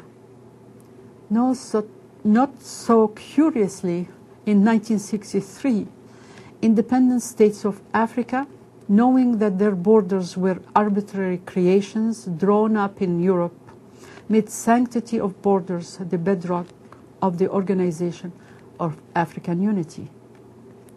Would secure borders help states live together? If they thought so, their leaders didn't foresee a post-Cold War, globalized world where threats to security are as likely to come from within as from without. Witness Serbia, Chechnya, Rwanda, Sudan, Liberia, Sierra Leone, and Cote d'Ivoire. Did they foresee the threat of terrorism can be either international or homegrown? Threats don't have to be violent. They come in many forms. The United States has been unable to stem the domination of Chinese products in local stores and the bleeding of the American manufacturing sector, or of illegal Mexican workers taking jobs Americans don't want. Foreigners own more of their national debt than Americans do. What will happen if they put their savings and investment elsewhere or stop buying dollars? How can the United States remain the only superpower when it consistently imports so much more than it exports? Technically, it should be subject to IMF rules of structural adjustment. Other countries have similar problems. Can European countries serve their older population and remain competitive in a global economy without immigrant workers? How do they adapt to immigrant workers who stay at the fringes of society ready to explode, as they have for the past 2 weeks in France? Can Japan survive without welcoming immigration? What does national identity mean when workers can migrate anywhere for jobs, or when the internet enables workers in India to replace workers in other countries without leaving home? Jamaicans complain that structural adjustment forced open their borders to unfair competition from outside and destroy their economy. Korea and Thailand were victims of currency speculation, where the IMF bailed out the creditors and unnecessarily inflicted punishment on local people and enterprises that lasted for years. The French complain about the dominance of American culture. The fact is that problems and solutions both cross borders: disease, migration, trade, investment, cultural ideas, and now the outsourcing of jobs with the internet. A quintessential example may have been described by Tom Friedman in his current best-selling book, The World is Flat. He described a McDonald's restaurant in Montana, in the United States, that takes orders via internet, phone, from drivers who approach the restaurant's takeout window. The order goes from the microphone via internet to India from the United States. There, an employee with an American accent takes it down and sends it into the kitchen back in Montana, along with a photo of the driver. Can you believe that? The owner said this system works faster than having a person at the drive-in window, saves money, and reduces the number of orders given to the wrong driver. The example should cause governments, civil society, and individuals to either think about taking advantage of this global invasion, as businesses are already doing, or, if not, at least to think about how come to terms with a world where borders mean so little. Yes, states are responsible for what goes on inside the borders they have tried so hard to reinforce, but they are increasingly unable to control what gets across as borders become more and more porous. And as this happens, who can address the influence that come from outside? My point B is about international and regional organizations. Although global issues now pose challenges for every state, global challenges have brought to states the need for global governance without global government. This requires acceptance of multilateralism and institutions through which multilateral action may take place. This multilateralism has been embodied in the United Nations, as we have seen, and also in a range of other international organizations developed since 1945 around the United Nations. The UN has tried to address matters of peace, security, and provided the world's most open, democratic, and respected global forum for discussion. United Nations programs, funds, and largely autonomous specialized agencies have worked in many areas.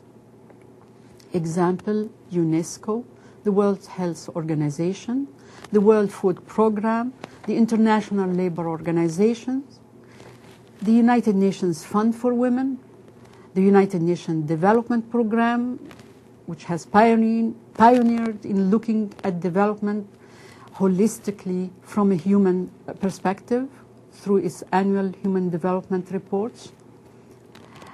Also, more technical organizations such as the Universal Postal Union, the International Civil Aviation Organization, and the World Meteorological Organization quietly improve the functioning of the world in which we live. These organizations and many more have fulfilled hopes and made the world a better place. I wanted to talk about the IMF, the World Bank, and WTO, but I think I will just, for the sake of time, I will go right away to another concept of international organization, which is the regional unions. Because in addition to this international organization that have global reach, regional organizations are playing an increasingly important role. Preeminent among them is the European Union. The EU has ever so slowly evolved out of states over more than 50 years. It's now a regional entity that is taking on many of the structures and responsibilities of its member states, and someday it may ultimately supersede them. Long in development and still in process, the EU could serve as a precedent for similar groupings in other regions.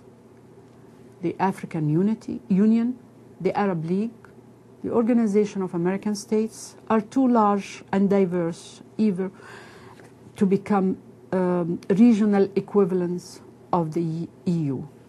However, sub-regional entities such as the Southern African Development Community and the Economic Community of West African States have initiated forms of economic cooperation and cross-border movement of people and goods not dissimilar to those of activities in the early years of the European communities. Point C is the multinational corporations. Transnational corporations are private business on a global scale. And in a globalized free market, local enterprises, public or private, are hard-pressed to compete with firms that have such weapons at their disposal, and the best local resources often fall into foreign ownership. Paradoxically, China, with the attraction of the largest potential market in the world, has been able to lure foreign firms to operate on its own terms in such a way that effectively steals their intellectual and establishes competitor, a practice that may not long survive legal challenges. In India and some other Asian countries, genuine partnerships have been developed with leading transnational in outsourcing of manufacturing and services to apparent mutual benefit. This trend poses threats to workers, manufacturing and services elsewhere, particularly in the United States. Now we come to the last point in this whole thing, individuals.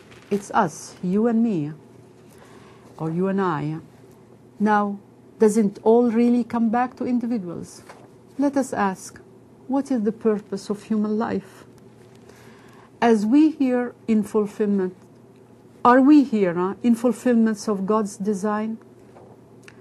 Are we here because of the love of our parents?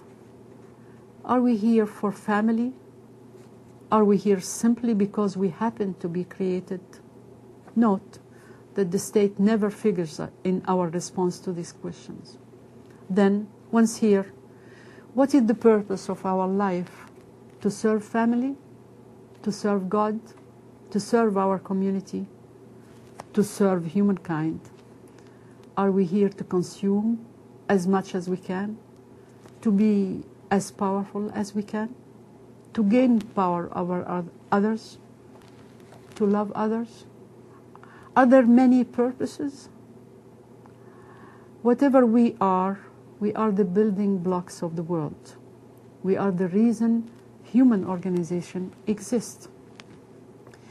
And whether it's under God, family, community, or state, as human beings anywhere on earth, we have certain rights that have been codified through the United Nations in the Universal Declaration of Human Rights.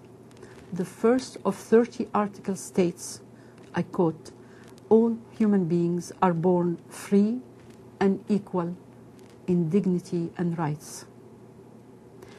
They are endowed with reason and conscience and should act towards one another in a spirit of brotherhood," unquote. I would add, and sisterhood. Individuals may be buffeted by natural forces beyond their control, catastrophes like tsunami, hurricanes, earthquakes, and famines, disease like HIV/AIDS, malaria, bird flu, and cancer. They may have to suffer political systems that are corrupt and dominated by money and nepotism. Economic systems where poverty is widespread and the only rule is the survival of either the fittest or the offspring of the privileged, and social system where racism is rampant and prejudice is the norm. Available education may be abysmal, access may be unequal, and girls may be excluded. Death of parent, child, or other loved one by natural causes, criminal acts, or war may cause wounds that remain through our lives. Fortunately, few people experience many of the above, and their positive experience serve as a counterbalance.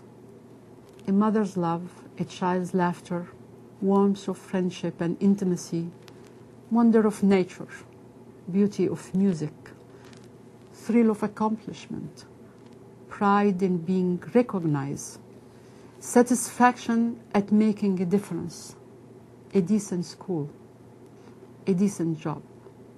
In a rich country or in a poor one, these kinds of experiences, taken together, shape our individual identity and outlook. Technology has added another dimension to individual existence by providing entertainment and tools for productivity and communication that can free us from many of the constraints of our environment and empower us to do more than be more connected to information, people, and institutions that we could ever have imagined. However, resources are finite, and many of these positive experiences may hardly apply to those who are living in poverty. For one of the greatest characteristics of our current era, despite the Universal Declaration of Human Rights, is the enduring and growing inequality we find in the world among rich and poor countries, and among rich and poor even the world's greatest superpower.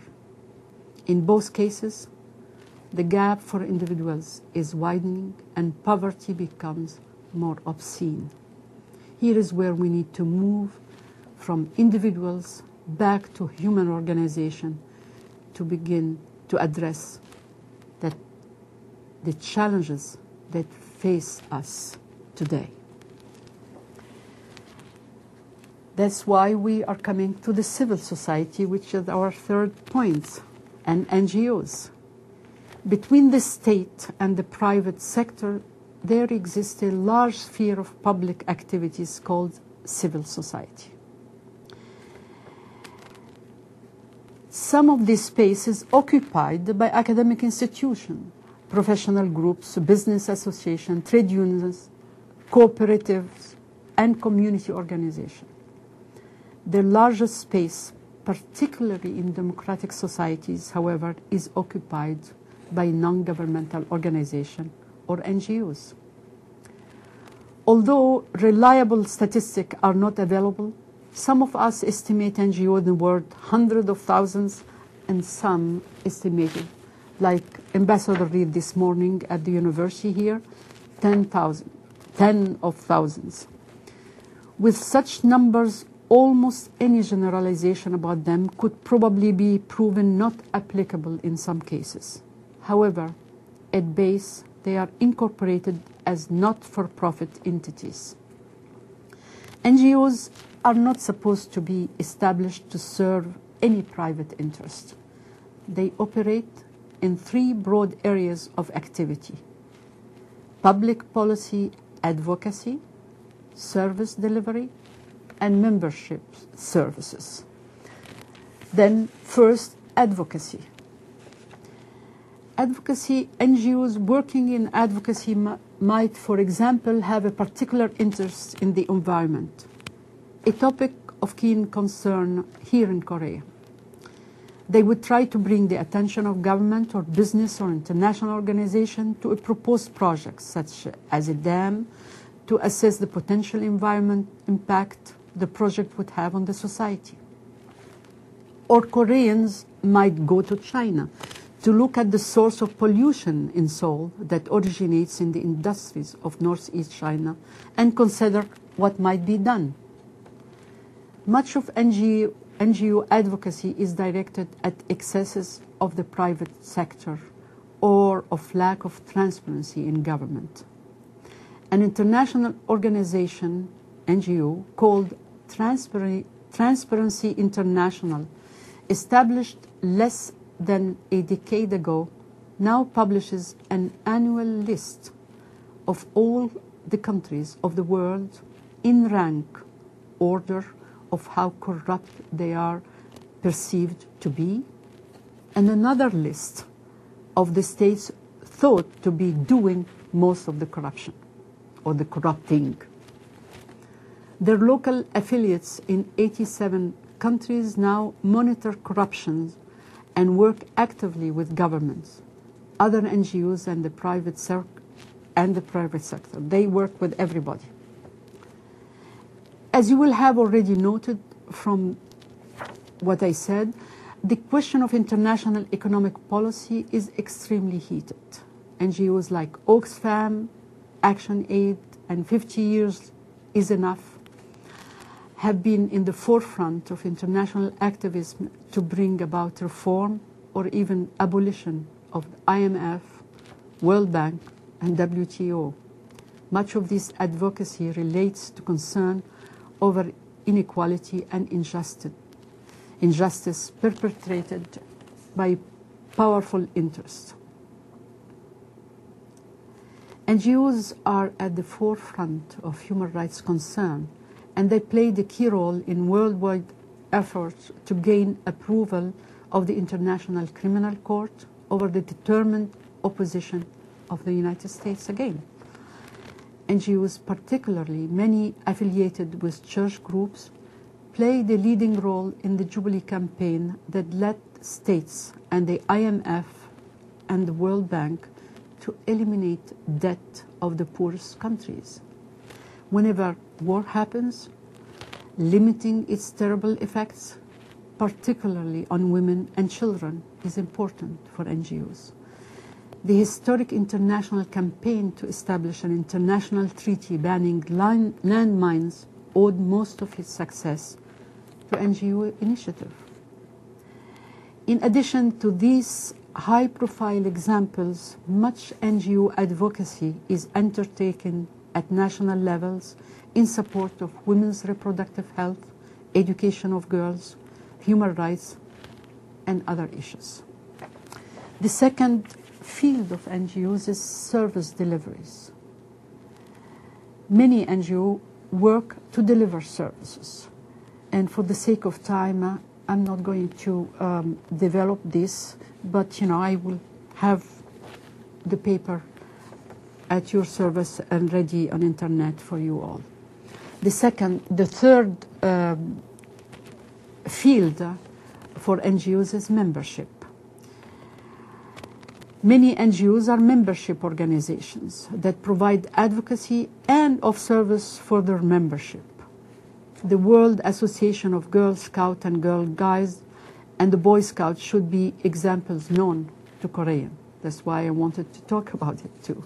In Uganda, the Girl Scouts were one of the exceptional organizations that had a very large membership, large numbers of volunteers as well as staff, who worked at modest salary providing educational programs for girls.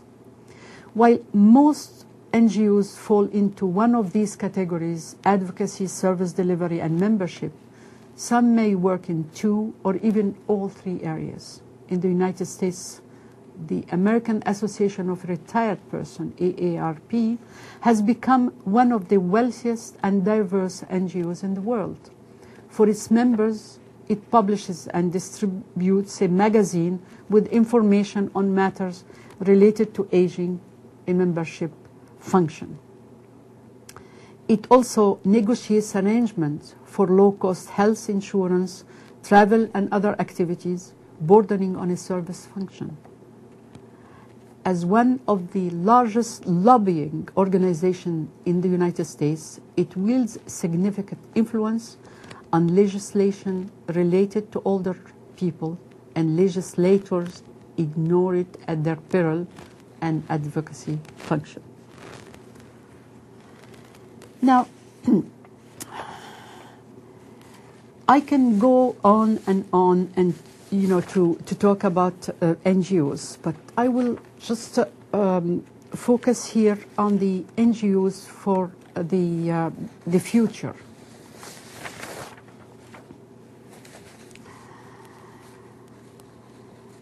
Just as states, multinationals, international and regional organizations, as well as individuals, are challenged in the 21st century, so too are NGOs. Here are just a few thoughts on that, on what they will need to do. First, find ways to collaborate with others. This is a lesson progressive NGOs like Greenpeace and the Rainforest Alliance in the United States learned some time ago. The strong get strong by connecting and sharing. Master and exploit the internet. As Tom Friedman's Montana example illustrated, and as his best-selling book illustrates even more, the private sector is out front in terms of understanding and using technology to its advantage. Regional NGO or local NGO able to communicate intensely in a region should be able to bring an important value added to many of the tasks and problems they face. The challenges facing the Northeast Asia region are enormous. It is a sub-region that deserves great attention. If we want to make progress and NGOs, we have to fight for our beliefs, for our mission. NGOs in developing countries will need to fight to obtain registration, to avoid censorship and regulations. They may also have to fight the influence of what we call gongos, NGOs promoted and used by governments. We call them gongos because they go hand in hand with governments. Be ready for change, for surely it will come.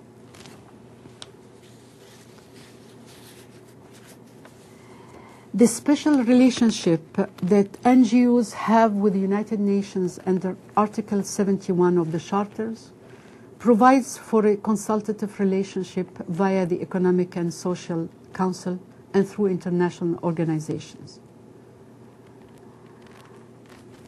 We, at the Conference of NGOs in Consultative Relationship with the United Nations, or Congo, which I had the privilege to lead a few years ago, we work closely with the ECOSOC, with the Council at the United Nations. And we facilitate the work of NGOs with the whole system of the United Nations. In local communities and in nations, NGO may work in support of or against policies of the UN has adopted, and they may gather information or commentary to present to the United Nations. In local UN offices, the chief UN representative has been encouraged to engage NGOs in shaping national plans and programs. NGOs may also be involved in their implementations. Well, again, because of the time, I just go to my last point, which is focusing on reinventing world order in the 21st century. Responsibility would be a proper watchword for this new coming century, and it should apply to everyone. States, international organizations, private sector, civil society, and individuals, by all means. All need to be responsible for delivering a sustainable and just world to coming generations without imposing on them unachievable goals that result from the flagrant excesses or inaction by us in the present. When we look around us, we see that the issues we need in order to be responsible in the future lie in most of the same areas that the UN system has sought to address. Through organizations created for those purposes and around which, for a decade, the peoples of the world were able to address through the world conferences. The United Nations is the organization that preeminently embodies hope for the peoples of the world. It is the one that by shaping global awareness is best suited to help connect individuals, civil society, and nations in a manner that they will be responsible and rise to their better instincts. Despite the slings and arrows of those who pursue more narrow interests, it is the one organization that has the moral stature and the mandate to speak for all mankind, human mankind, and exercise our responsibility to future peoples and to our planet. It is intolerable that the United Nations be dominated as it's today by a single great power. Negotiations should be undertaken to significantly reduce the United States' influence in the United Nations. The United Nations must be made financially viable through other sources of income and not to rely on the huge, supposedly, contribution of the United States. The long proposed Tobin tax on international financial transaction or some other equivalent must be pursued. Either the United Nations itself should become responsible for international economic policy, or the IMF, World Bank, and WTO should be reformed in such a way that they are accountable to the United Nations and that their policies are in consonance with overall United Nations goal. The financial crisis of the 90s and the failure of 20 years of structural adjustment has demonstrated that the market is not magic. There should be ways to curb the excesses of market economy. Among them, the unrestricted flow of international capital that has been the source of so many recent international crises. Long-delayed UN management reform should be pressed, including revision of personnel policies, improved auditing and oversight, and greater authority to the Secretary General so that he may better manage the organization. The United Nations should have the capability of a central humanitarian response mechanism to respond to emergency on very short notice. Efforts should be made to keep the pressure on the WTO to insist that the long-established European and American cotton and sugar subsidies that discriminate against developing countries are in fact eliminated. Any other subsidies should also be eliminated so that long-delayed exports from these countries can begin. Similar NGO follow-up is needed to ensure that the full range of debt forgiveness to the poorest countries is carried out. They must be provided grants and such appropriate forms of loans that will provide opportunity for growth without accumulating a return of the egregious debt burdens they have had to bear for so many years. NGOs should monitor the United Nations Global Compact with the private sector.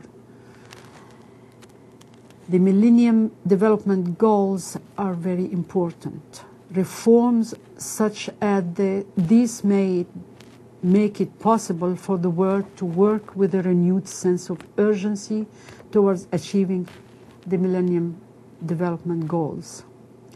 Principles of these are a 50% reduction in extreme poverty and hunger, universal primary education, reduction of child mortality by 2/3, maternal mortality by 3/4, environmental sustainability, reversing the spread of HIV/AIDS, malaria and other disease, and a global partnership between rich and poor towards these ends. NGOs should be active and aggressive supporters in these efforts.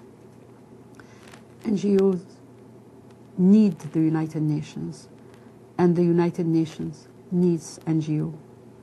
That special relationship should be respected and cherished.